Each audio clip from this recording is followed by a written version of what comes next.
Welcome to the Crime Redefined podcast, produced by Zero Cliff Media. Coming to you from the US Bank Tower, high above downtown Los Angeles. In our podcast, we drill deep into forensics and criminal investigation from the viewpoint of the defense, as well as explore the intersection of the media and the justice system.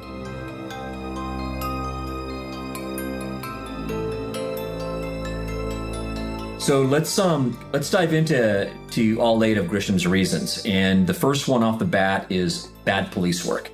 So what John Grisham wrote is that most cops are honest, hardworking professionals, but some have been known to hide, alter, or fabricate evidence, lie on the witness stand, cut deals with snitches in return for bogus testimony, intimidate and threaten witnesses, coerce confessions, or manipulate eyewitness identifications.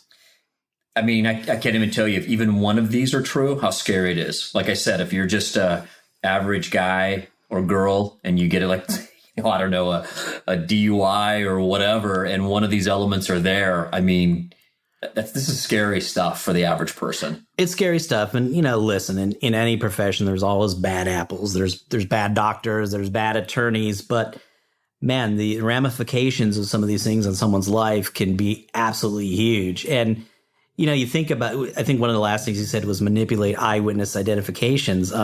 That's powerful evidence. Pre-forensic science, that's the guy.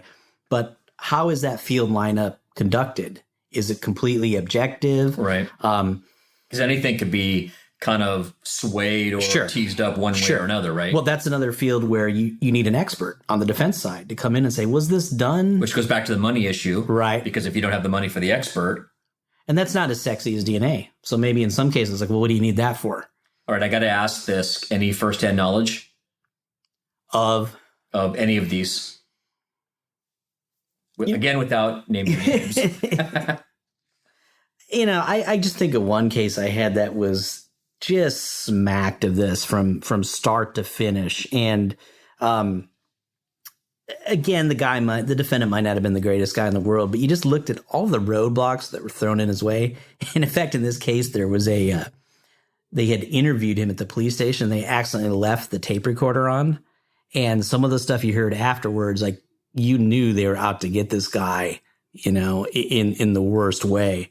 So, I think sometimes there can be, back to the eyewitness identifications, there could be coaching of the witness, oh, you sure it's not the guy? You sure?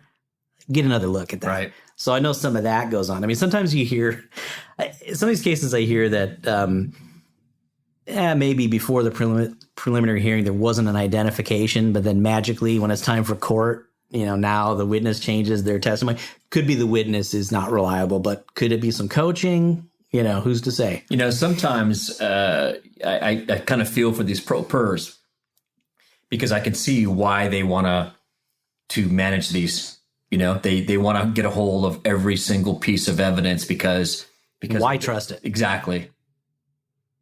Why trust it? Because if it's 1 in a million, man, and that's your life, then that's important. So, a lot of the pro-pers are very detail-oriented, and they realize, hey, this is my life, man. No matter what, even if I have the best attorney in the world, it's not their life. They're not going to the jail. So who better to really get in there and get all the discovery and poke at every little thing? All right, so let's go on to the next link in the chain, which is the prosecutorial misconduct. Okay, so Grisham wrote, most prosecutors are also honest, hardworking professionals, but some have been known to hide exculpatory evidence, encourage witnesses to commit perjury, lie to jurors, judges and defense lawyers, use the testimony of bogus experts, or ignore relevant evidence beneficial to the accused. Okay, so once again, this is just scary to even think about, because obviously, you don't have the resources. And then if they're cheating and lying on top of that, really, what chance does the average person have? Yeah, I mean, there's this obligation to turn over exculpatory evidence, but if you don't know exists, how can you call them on whether or not it's there? It's just impossible. And what I find sometimes what disturbs me is if there's a DNA results and I want to get all the discovery, meaning I want all the notes, all the testing records, all the photographs, all the procedures, all the data, it's hard to get. There's a lot of resistance and it takes forever. And I'm thinking, well, why is that? And sometimes misconduct is one thing, but just being inept is another, because attorneys on both sides don't understand DNA. So they might say, well, I turned the report over to you. What's your problem? Well, you turned over 3 pages. There's 500. So sometimes they just don't know. And that's equally dangerous. Right. Oh. And you think equally scary as well. Well, and then you think about, like, again, post-conviction DNA testing, like, prosecutors object to it. It's like, why? If it's reasonable, then why don't we get the truth one way or the other? Because, hey, there are times when defendants ask to get things tested and it just digs them deeper. Yep. Let them have the opportunity one way or the other. Okay, false confessions. All right. So according to Grisham, most jurors find it impossible to believe that a suspect would confess to a serious crime he didn't commit. Yet, the average citizen, if taken to a basement room and subjected to 10 consecutive hours of abusive interrogation tactics by experienced cops, might be surprised at what they would say. Of the 330 people who were exonerated by DNA evidence between 1989 to 2015, about 25% gave bogus confessions after lengthy interrogations. Almost everyone recanted soon after. I'd like to think that I'd be that one person that if I was, innocent, that I would just say, no, I didn't do it. But, when you put it, when you frame it like this, everybody has a tipping point. It seems absolutely preposterous to confess to something that you didn't do. But what are you being told? First of all, you're being physically broken down. Maybe you're in that room for 24 hours. But, a lot of times the rap is say, listen, if you don't confess to this, man, we're going to go for the death penalty.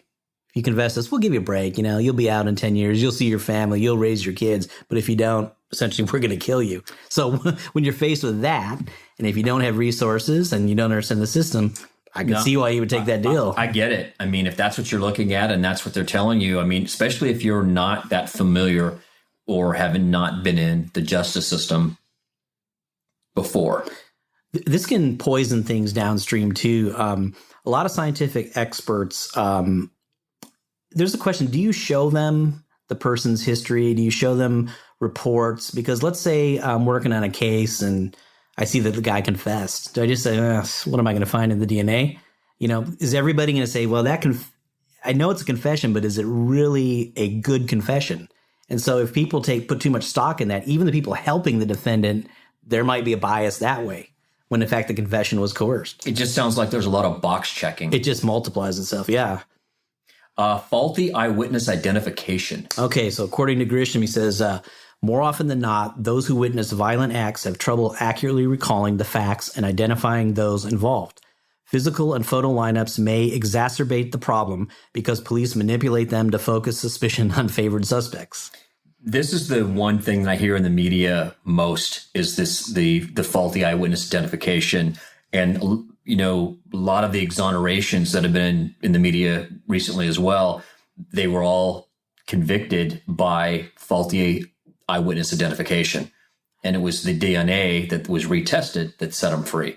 Yeah, absolutely. I think we already talked about the subjectivity in this. And then, again, maybe the decision to even do DNA by a prosecutor, they might say, I have an eyewitness confession. What do we need? Yeah, you don't need it.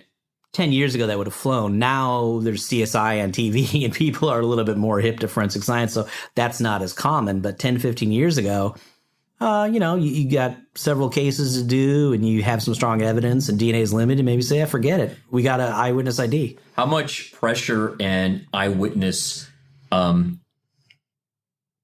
the word I'm looking for? Coercion. Thank you. Is there on the eyewitnesses? Well, the problem is a lot of it probably is subtle. It's not like literally gun to your head, identify this person. This looks like your guy. But it's essentially and there are people, like I say, who are experts in that and will look at how that lineup was conducted, what the person was told, all that kind of stuff. But, passage of time is an issue as well. Like today, we had a very long day. I can't remember exactly what I ate for breakfast, right. Necessarily, much less someone who was involved in a crime 3 months ago or whatever. Kind of to throw DNA into this, we have the standard mugshot that's sometimes used, the police sketch, hey, describe the guy, right. Blah, blah, blah. And now in DNA, we've got what's called phenotyping. So let's say you have DNA at a crime scene. Of course, you're going to try to match it to the individual or the database, but sometimes you don't have any of that. Now the DNA can be tested and some of the physical traits of that person can be determined, and you can actually get like a genetic mugshot of the person. So even mugshots are being refined by this technology, or at least there's the potential. Yeah, there's been a lot of success with that as well, that the phenotyping. Yeah, you're seeing more and more of that for sure. Jailhouse snitches, my favorite. Oh man, okay. So now wait, before you go in, you must have some stories about that. Well, there's a lot of high-profile stories. I mean, you think about what happened in L.A. County to Sheriff Baca. The whole thing, there was an FBI informant in there and all the cover-up. I mean, that essentially led to, I think it's Tanaka, the undersheriff, and Baca getting in a lot of trouble. And, well, let me read this first, and then I have another example I'll give you. Grisham said, in every jail, there's a career criminal staring at a long sentence. For leniency, he can be persuaded to lie to the jury and describe in great detail the confession overheard from the accused, usually a cellmate. If he performs well enough on the stand, the authorities might allow him to walk free. Okay. So, I mean, you're being bought off.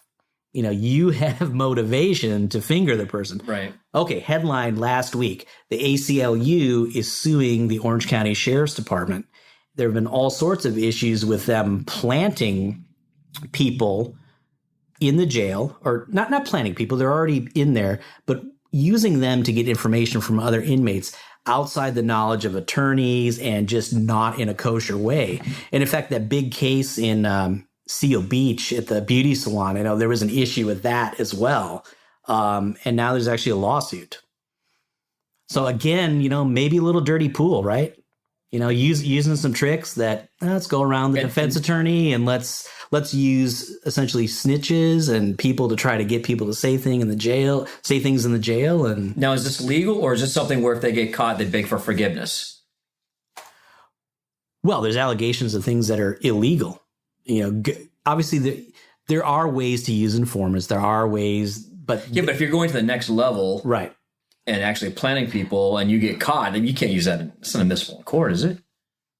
No, absolutely not. Yeah. And there's legal penalty for it as well. Like, for example?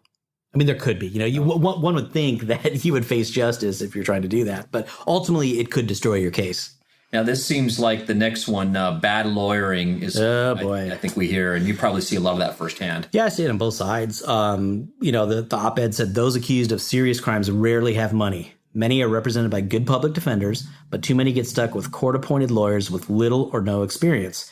Capital cases are complex, and the stakes are enormous. All too often, the defense lawyers are in over their heads. Yeah, it goes back to the money. If you don't have the money, you're at the hands of this man or woman who's fresh out of law school, or has no emotional connection to you, and there's no motivation for them to go to the mat for you, right? Well, let's even forget about motivation, but in over your head.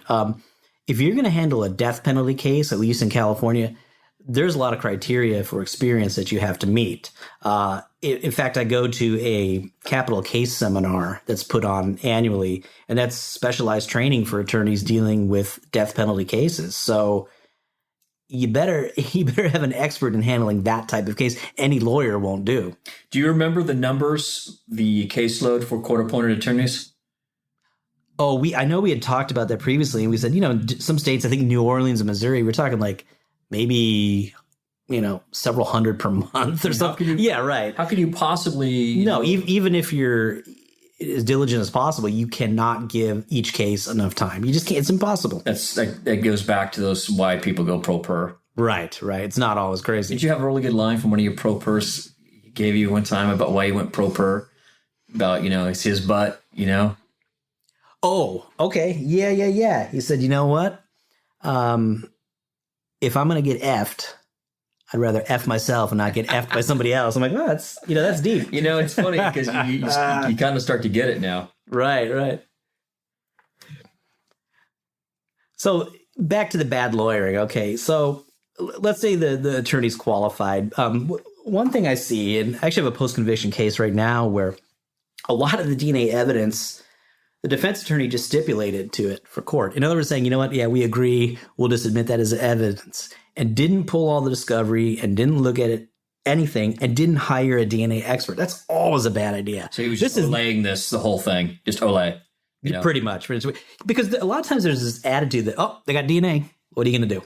Right. Let's not question that. And we'll talk a little bit about the gray area. Okay. So let's go on to sleeping judges. You don't mean literally, do you? Well, let's see here what Grisham says. He says judges are supposed to be impartial referees intent on ensuring fair trials. They should exclude confessions that are inconsistent with the physical evidence and obtained by questionable means, exclude the testimony of career felons with dubious motives, require prosecutors to produce exculpatory evidence, and question the credentials and testimony of all experts outside the presence of the jury. Unfortunately, judges do not always do what they should. The reasons are many and varied, but the fact that many judges are elected doesn't help. They are conscious of their upcoming re-election campaigns and how the decisions they make might affect the results. Of those judges who are appointed rather than elected, the majority are former prosecutors. So once again, you kind of get to that bias. You get to the bias, and, but on the other hand, one of the exciting things about law is that there is some subjectivity. That's why we have lawyers, because we need people to interpret this law. You can write down laws, but how it applies to a particular set of facts, there's different judgment, which may or may not be right. The other issue, again, is education, particularly in scientific evidence. Is the judge really qualified to make the call on some of this stuff? Have they listened to enough experts to make an informed decision? And sometimes we only know that after the case, and it's something to go after in appeal. Okay, junk science. Okay, so according to the article, he says, over the past 5 decades, our courtrooms have been flooded with an avalanche of unreliable, even atrocious science. Experts with qualifications that were dubious at best and fraudulent at worst have peddled, for a fee of course, all manner of damning theories based on their allegedly scientific analysis of hair, fibers, bite marks, arson, boot prints, blood spatters, and ballistics. Of the 330 people exonerated by DNA tests between 1989 and 2015, 71% were convicted based on forensic testimony, much of which was flawed, unreliable, exaggerated, or sometimes outright fabricated. So I know you've got some personal experience with this as well. Yeah, and let me just frame this a little bit about what we're talking about. There are a couple of forensic techniques that have really, really come under fire and have essentially been debunked in recent years. One is the idea of bite mark analysis. So if I bite you on your arm, I'm going to leave some kind of pattern in the skin. And the question is, could you then compare the pattern evidence in your skin to my teeth and make a reliable association or not? So there's been a lot of people who have been convicted by that. And, my favorite saying is it's not DNA. And so in fact, what else happens when I bite your arm? I leave saliva behind. So there have been a lot of cases where the odontologist has said, this person left the bite mark. If they were fortunate enough to have swabbed it for DNA, the DNA a lot of times contradicts that.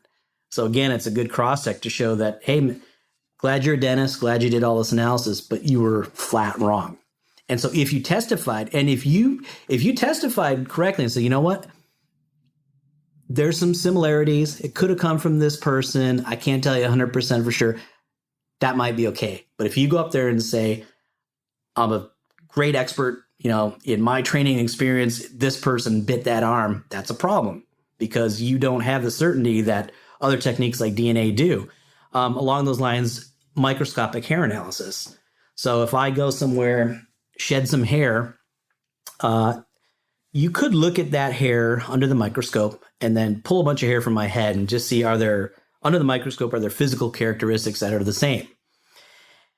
Problem is people over-relied on that, and they tried to make matches where they didn't really occur. In other words, there could be some similarities, but maybe it could be my hair, but maybe if we went and pulled hair from 1,000 other people, it could be somebody else. So again, if that testimony was too certain, you have a problem.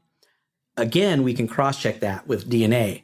And when that's happened in a lot of cases, the conclusion reached through the microscopy was debunked by the DNA testing. I think about this, his list of 8, and I'm thinking that this needs to be on the front page of every newspaper, like once a month. I think it would reduce crime. Like if you actually, knew what you were getting into. Right. You know, right. You know, like if it's like, hey, look, this is what you're going to swim upstream against. Well, the good news is that it's. I mean, I don't want to indict the whole. I hear you know, justice system. But I mean, the good news is it is in the paper more. You know, a lot of the stuff people are going to hear and say, "Oh, I already knew that." So, I mean, I guess we're getting there. I mean, there's a bit of a revolution, luckily. Yeah.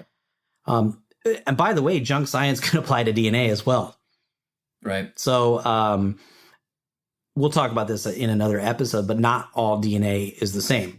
It's one thing that if there's a vaginal swab that has a ton of semen, you get a single source profile of a male, and you say, I would expect this to match 1 in 32 nonalien individuals. Well, you know, listen, unless it's an identical twin, that's essentially an identification. Not all DNA is like that. Yeah. And we'll talk a little bit more about where the gray area is. Yeah, I think that's a great place to stop today. Great job.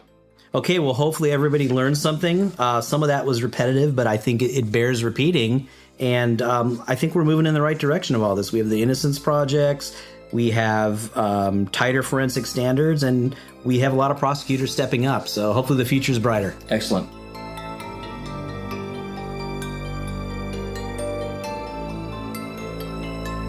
Thank you for listening to the Crime Redefined podcast. Like us on Facebook and follow us on Twitter at Crime Redefined. Please send us your comments and questions and join us for the next episode.